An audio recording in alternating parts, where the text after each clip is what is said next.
it never fails. Every time I want to do a video outside, there's either an airplane or somebody's mowing grass or using their weed eater or something.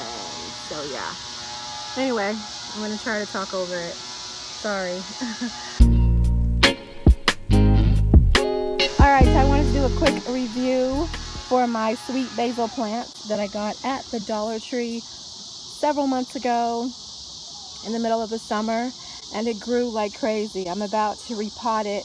I've been letting it just grow wild. I was drying it out and using it as a spice, as well as using it fresh and some cooking, but it just started growing so fast, faster than I was using it. So I'm letting it actually go to seed. I'm going to try it and see if I can save the seeds for next spring, summer. So I'll see how that works out. And I also have some oregano that I did not get from the Dollar Tree, and it was a non-GMO herb grow kit.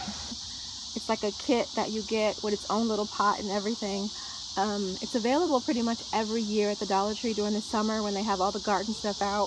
The smell is amazing, and it grows quite big, as you can see, and I've actually picked from this several times.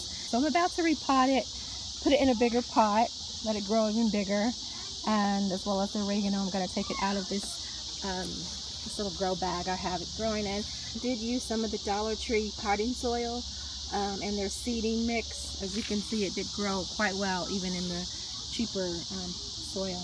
And also at the Dollar Tree, you can get these plant label markers. And they also have their wood popsicle sticks. I like to use those as well. Alright, so hope you have enjoyed this video. Thank you so much for watching, and as always, more videos to come. Bye.